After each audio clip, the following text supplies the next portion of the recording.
Good morning.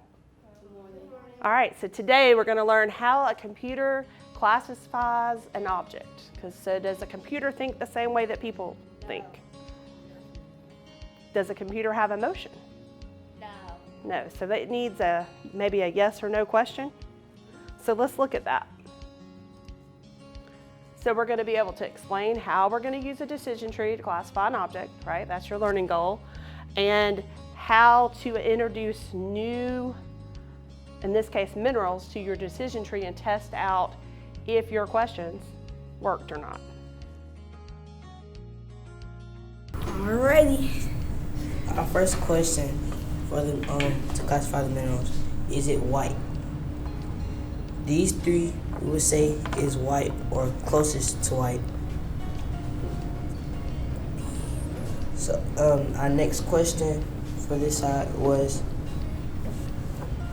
does it have streak? This has a streak and this has a streak. This doesn't have a streak. And our third question was, is it glassy? We would consider this closer to glassy than this one. So, other way. Alright, like that. And then after this one, is it white? Obviously, we can see that these are like nowhere near white. So we put these here to where it says no. Is it dull? We can easily see that these two are dull, and these two has like a shinier luster. And then for this question right here, is it magnetic? This one is magnetic because it's called magnetite. So yes. And then this one is not. And the question for this one is, does it scratch the penny? This one does scratch the penny. This one does not.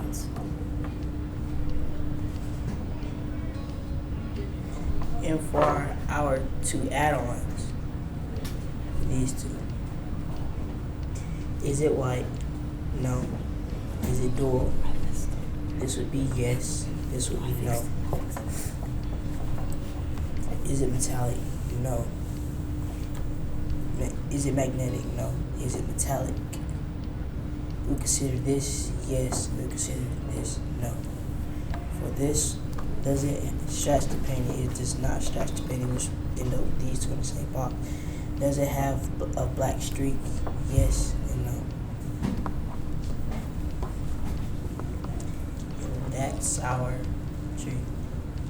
So what we're trying to do is, if a computer were to use this tree, it would have to classify all these minerals and put it into its own group to classify what mineral it is. So you'd have to ask the right questions that the computer would know and be simple enough for it to understand how to classify each mineral. Well, as we can see, it looks a bit like a tree, so we call this process a decision tree. It's because it's decisions. That's why decision is like the first word. So basically the computer makes the decision based off the knowledge that it already knows, and that is how it classifies its minerals.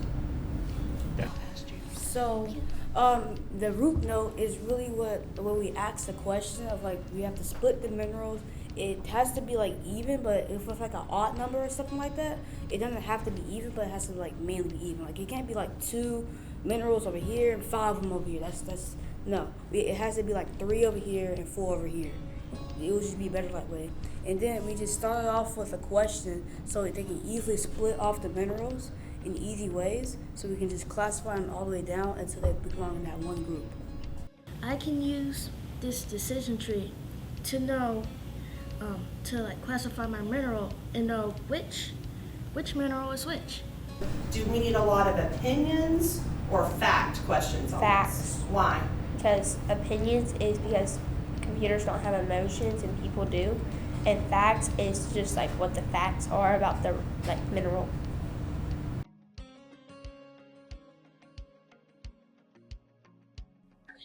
the way I like to say what did that is like you watch movies, it could be like there's a crime scene for police story for scholars has to use clues to see or your clues was now who was the suspect. So you have to use your clues.